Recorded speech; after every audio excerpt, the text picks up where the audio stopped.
everybody, it's Teresa here and welcome back to my channel.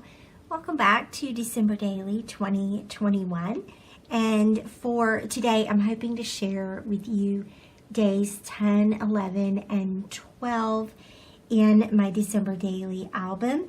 I have a fresh start, so nothing to work on the back of for these days, and I talked about for day 9 how I wanted to use this Joy digital template from Ali Edwards, and so originally the plan was to use that for day 9, but I pushed that back so that I could use the back of that page protector for our wrapping paper. And so for day 10, this is what I'm going to do, and I don't think I need to say a lot about it. I brought in the pattern papers on top and layered that on top of the Joy. I'm going to cut that out and use this vellum as the base for this page. I have my photo to go in the center. Got to cut that out as well, and then I have my journaling here across the bottom. I'm gonna cut that out, pull it all together, and then this is what I printed for the back side of the vellum. This is some of the products from In a Creative Bubble that she designed for Ali Edwards December Daily this year. And so I flipped or mirrored the JOY for that for the back. And then my story for day 11 is just a really simple story to tell a little bit about where I am with my work and with my creative life this year. So I printed out this photo, and then I loved how Ali Edwards included a Hallmark bag in her December Daily this year. And while I was watching her do that, I think it was pretty early in the month, day 2 or 3 or something like that, I realized we had been to the Hallmark store and they gave us this bag. And so it's a bit bigger than Ali's bag was, but it says we create ourselves as we go, and then it's got art on the sides, on the gusset, and it's also got a little paragraph about the artist Lynn Gunta, and it says, something magical happens when I'm using my scissors to create art. I might discover a different way to form a shape, or I might even end up liking what I cut away more than what I cut out. And then it says, get inspired by our Hallmark artists at thinkmakeshareblog.com. And so I think I'm going to make a little notebook using this bag and trim it down so that the photo and the artwork will fit into the album. I noticed that the bag itself is a little bit taller than 8 1/4 inches. So I'm gonna have to trim it down a little bit, and that's fine. That'll give me the chance to even up the lines. The gusset itself is 5 inches wide, so 5 by 8 is a great notebook size, and that also will fit the photo cut in half, or that's sort of what I'm imagining. So you'll get to see how that comes together today as well. And then let's see, that was day 11. Days 12 and 13, I decided to pull in a page protector, and so this is the 4x4 and 4x6 page protector that came with the 10x8 album. And so this is the story. Every year we go to see the lights at Tanglewood, and one thing I realized this year is that every year I get to take photos of something that I hadn't gotten to take photos of the year before or in previous years. And this year, one of those things was the ornaments They're styled like Chinese lanterns, and that sort of harkens back to our visit to the Chinese Lantern Festival. And so I think that's what I'm going to do for the years moving forward, is highlight what are the lights that I got to photograph this year that I had not photographed in previous years. I've photographed this one before, but included it because it makes for a nice balance on this page for 2 photos. And then I did the same for day 13. And so my story for day 13 is again about these moments in the mornings, watching our kids together. I've created this sort of candy bar, hot chocolate bar right here in our kitchen. It's next to the hall closet, and the garage door goes out there to the car. And so watching the kids come together around this little spot kind of made me really happy and made me really excited. I have so much fun just finding little snacks and treats and little things to go, and then arranging the containers, and then seeing them find it and enjoy some of those treats was just a fun moment. And it's something that I'm trying to be a little more intentional about our mornings, and trying to find the good parts of the mornings. Sometimes I come downstairs and I'm a little off and I'm not quite in a good headspace yet. And so this has been a really good thing for me to pay attention to and to capture. And now I get to document that. So those are my stories. I think that's actually 4 days. So we're going to pack a lot in today. I hope that you have fun watching, and let's get started. Okay, so first things first, you could absolutely run these through your silhouette or your die cutting machine, and if imperfect edges bother you, then that's what I recommend doing. But I decided to go ahead and hand cut the word here and the photos, and because what I'm going for is precisely the handmade look, and it's something that I didn't plan on necessarily. And normally I would be really obsessive over having all these edges straight and having everything just perfect.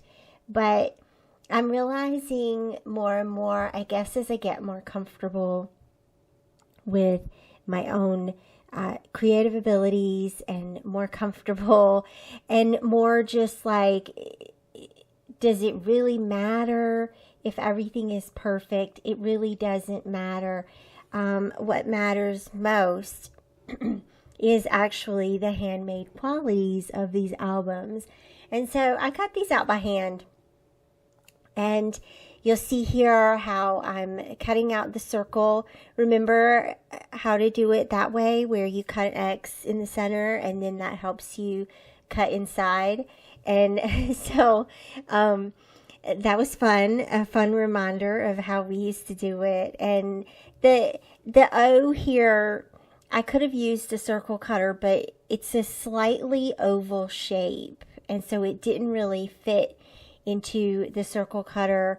And again, I'm just going for the handmade look, and there is a certain charm, and I want to encourage you, especially when you go through your albums and you look at the things that you've created and you see the little imperfections, the little stamping that didn't quite come out all the way, the line that wasn't quite straight, the little white around the edges. I hope you'll remember that that's part of the charm of the handmade quality, and that you'll see that definitely showing up more as this layout goes along. I didn't even realize when I cut out the back, I didn't even realize that they printed bigger than the original front words did. I don't know how that happened, and I didn't even notice it until a little bit later on. But again, I'm leaving it. I'm moving forward in the interest of time, for one thing, and also just in the interest of maintaining that feeling of, hey, look, I'm delightfully imperfect as an artist, as a human being, and that's part of the charm of it. I think we get hung up on feeling like our pages have to be perfect. And for one thing, we're not creating for a museum here. We're creating for the joy of creating, and we're creating to tell stories. And cutting out perfect words or cutting out imperfect words and imperfect alphabets doesn't make the story any less perfect. It doesn't make it any less important. And so I guess that's what I'm leaving you with today.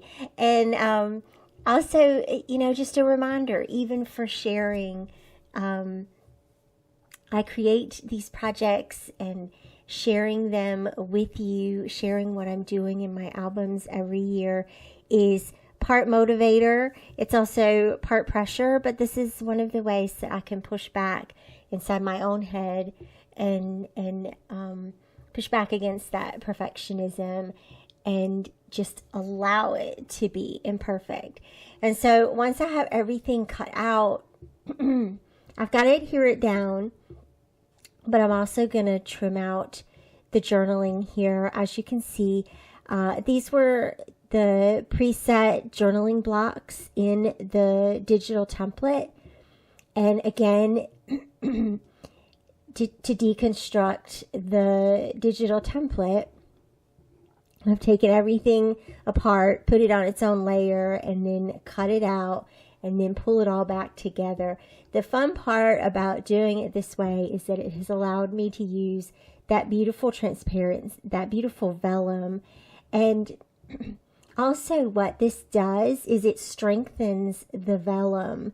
And so I love this act of layering elements onto a background that strengthens over time. I love that about scrapbooking and about using different types of mediums on top of your background paper. So I'm going to adhere the photo to the back. You could also clip the photo inside the O, and that would have made things a little bit easier for me, I think, if I were going to do this again. But that's okay. That's how I did it. And again, just rolling with it. And then the funny thing about perfectionism is that it comes and goes. And sometimes you're able to move past it, and other times you're not. And so I pulled out my ruler. I pulled out my ruler here just to try to make sure that the letters were somewhat equally spaced from the top of the page. And so it's okay. There you go. I don't pull out my ruler very often in my scrapbook layouts, but there it felt a little obvious with that J that it was not quite straight. And so here I'm adding the letters onto the back, and I still don't fully realize that they're different size. I knew something wasn't right, but I couldn't really make sense of what it was. But it'll come to me. It'll come to me here in a moment. But here I'm going to go ahead and punch the holes in the letter J where that overlapped, and then because the hole that I punched was bigger than the hole in the vellum already, I had to go and repunch those. And so then I'm going to add these text blocks. And I had a moment where I thought about sort of staggering them. But in the end, I'm glad I left the little space on the bottom because it allowed me to add a little bit more, a few more embellishments at the bottom of the page there, which it definitely needed. So I ran everything through the sewing machine. I didn't record the sewing part of it, but you get the idea here. And here's where I realized, wait a minute, those letters on the back are a little bit bigger, but I had already sewn it down and it was there. And so keeping on. And here's where I figured out that the little spaces at the bottom of the journaling would make a nice spot for some stamping and possibly some other embellishments. So I'm going to just go through here and look. I'm looking for stars, looking for some word sentiments that might fit in with this. And so I grabbed the newest stamp set from Paisley Press for December Daily and a couple of other little star stamps. And then I've got a couple of little ink cubes here that I'm going to use to just put down different colors here and sort of shake up the stamping a little bit. And so that turned out to be pretty fun. And then I decided to use these word strips from the Paisley Press stamp set. There just happened to be 4 and it happened to fit in really perfectly. So I'm going to do that in red. And notice how a lot of what I'm adding right now is red, and it's just to create a little bit of contrast to all the green that's going on this page. There's green in the leaves on the vellum. There's a couple of different shades of green on the plaid letters. And so let's pull in a little bit of red here so that it'll contrast a little bit. It gives a little bit of pop, and it also helps the stitching and the stamping to sort of stand out. I think if you did that in green, that you wouldn't even really almost be able to tell that you had done stitching or that these stamps were there. So I think knowing when to bring in contrast is a really good thing to know, and this was definitely that opportunity. I also, of course, needed to add the number somehow. And I think this is really funny. I've several times in this month's process, I've wanted red numbers. And I don't know why I don't have red numbers. I don't know why I didn't have a 10 in or a 1 and a 0 in those digital numbers that I printed out. It's the funniest thing. I wanted a red 10, but I ended up going with this black chipboard 10. It works really nicely, I think. And then I'm going to look for just a little something else to go beside it, because you can't just have a number by itself without embellishing it. So just weighing a couple of options here, some chipboard pieces, and I'm looking for something red. And what I ended up going with was that little red star was a good contender, but I ended up going with a puffy sticker. And so here you'll see it right there. And it's really more pink with a little bit of red, but that's okay. Anyway, so now that 10 has a friend to sit with it there at the bottom of the page. So I'm going to adhere that down. And I also decided that it wasn't quite done yet, that it still needed a little bit of something more. So I'm going to pull in some chipboard stars. I've got to glue this down first. For some reason, the adhesive on those puffies isn't holding up over time. But then I'm going to go ahead and add some of these little red and green stars here for just a little bit more embellishing. You can never have too many stars. So with that, day 10 is complete, and we're going to transition into day 11. And I'm going to start by saying for day 11 that I spent entirely too much time on this. And this day is the reason why there's only 2 days presented today. I had to finish here and only got to day 11 so far.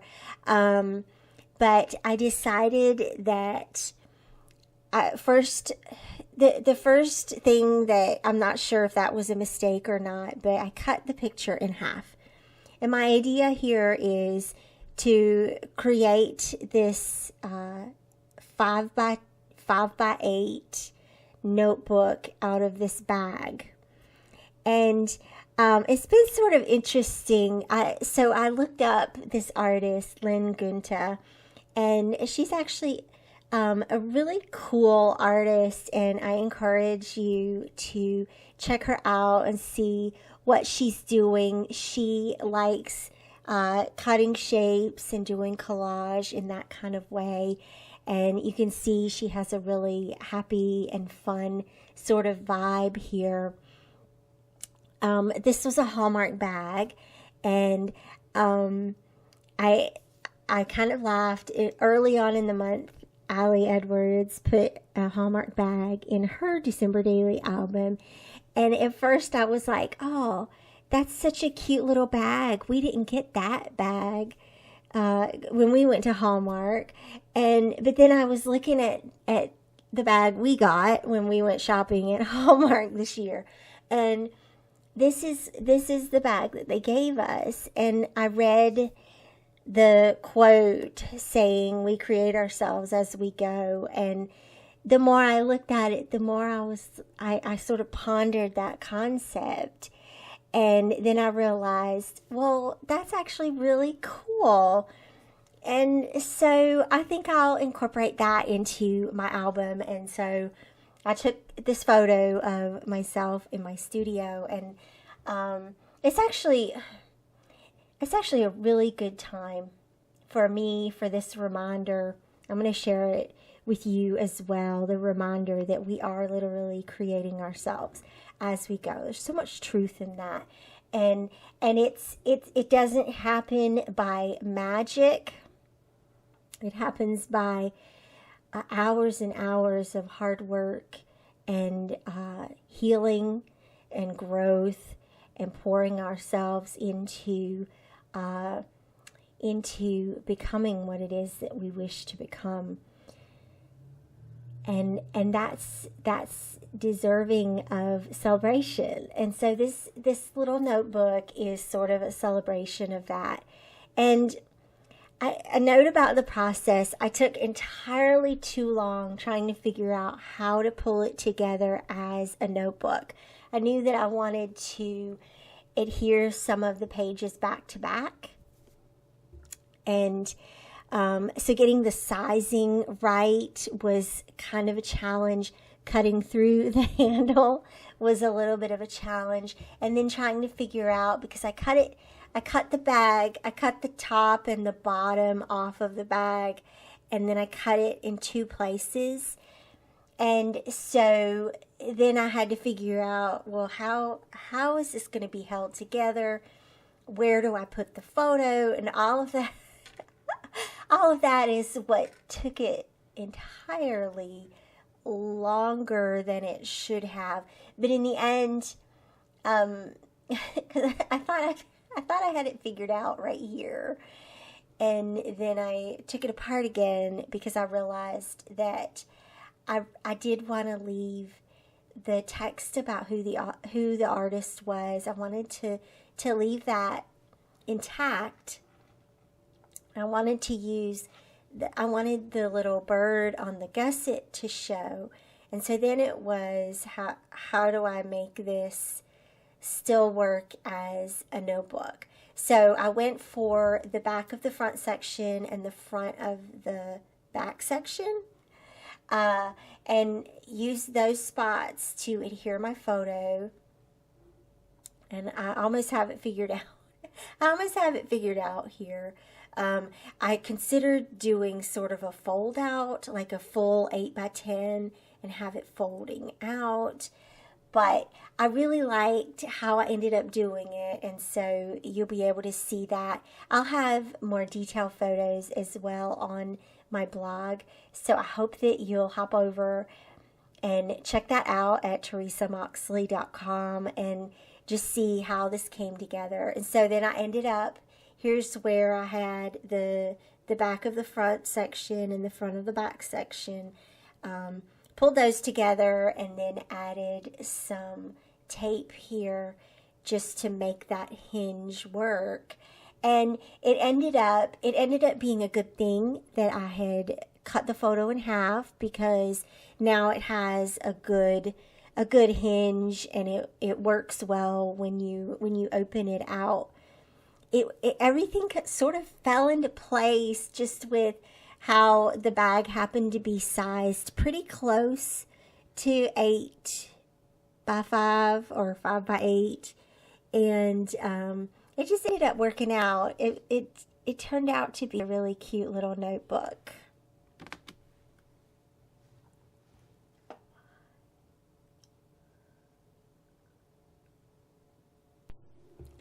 Did it take entirely too long to create? Yeah.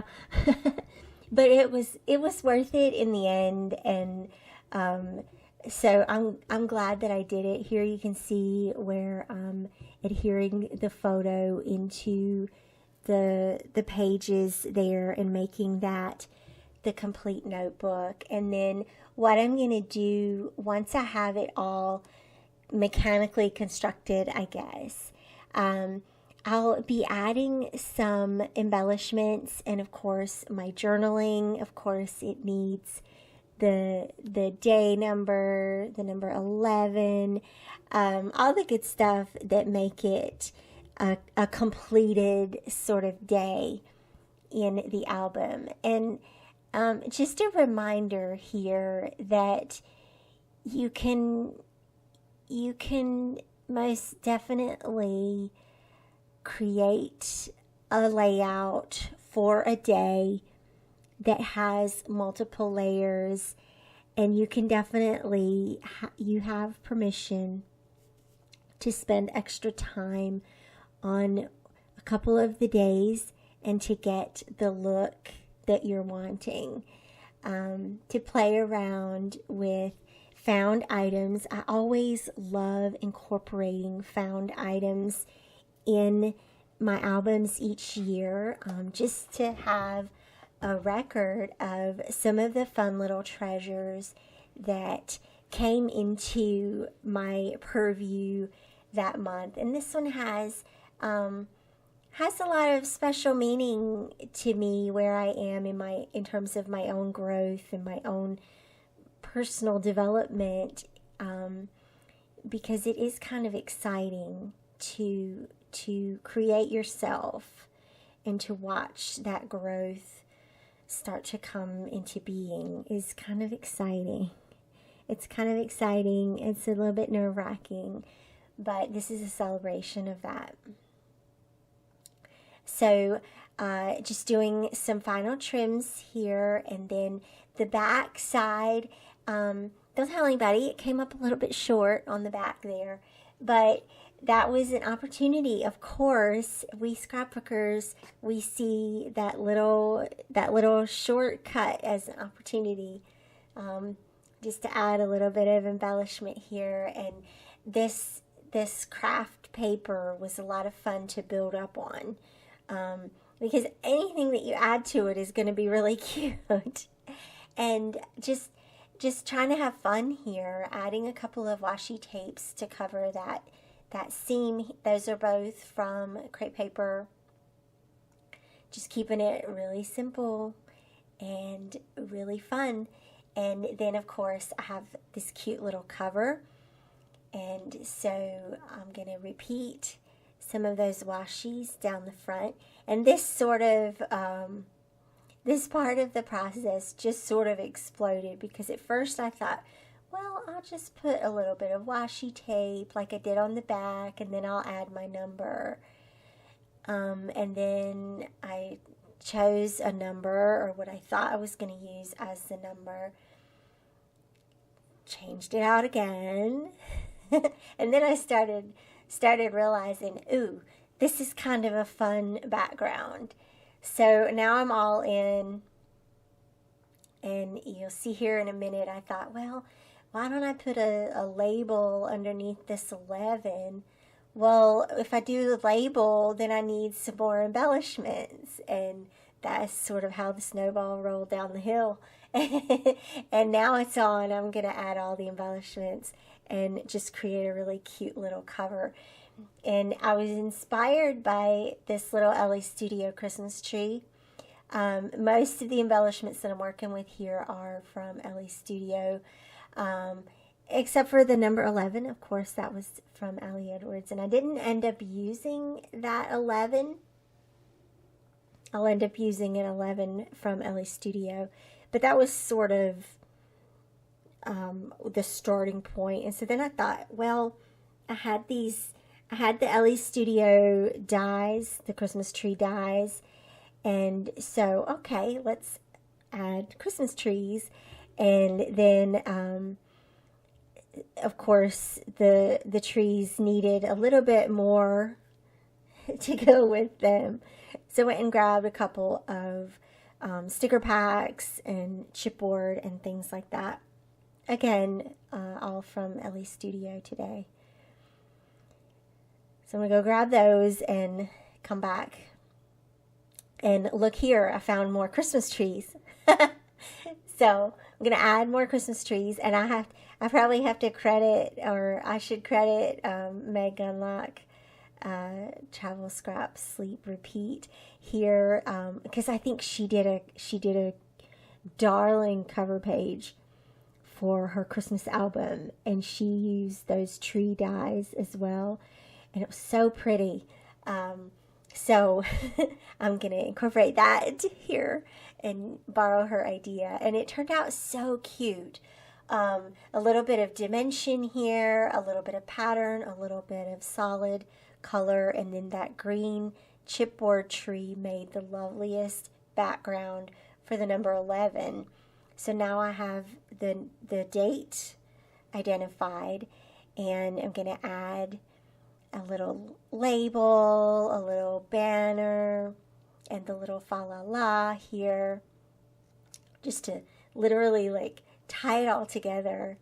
And so it looks like, now it looks like the little bird is on top of the forest, on top of the world, singing. I also decided, well, at this point, it probably needs some background stamps as well. And this is, for me, this is like the most fun part of the process, when it just snowballs and you just keep adding and you keep adding. And I don't know where to stop, when to stop. I don't even care at this point. I'm just having a good time adding little things. And so those little like speech bubble or leaves, they could be the cutest little spot to add some journaling if you wanted to, or I don't know, just any cute little thing you could add into those little circles. That would be so much fun. Just to play around with that. You could do text in a circle. I don't know. You could add other numbers if you wanted to, or little photos cut out would be really cute. Everybody's gonna go run into Hallmark now and look for this. I want that bag.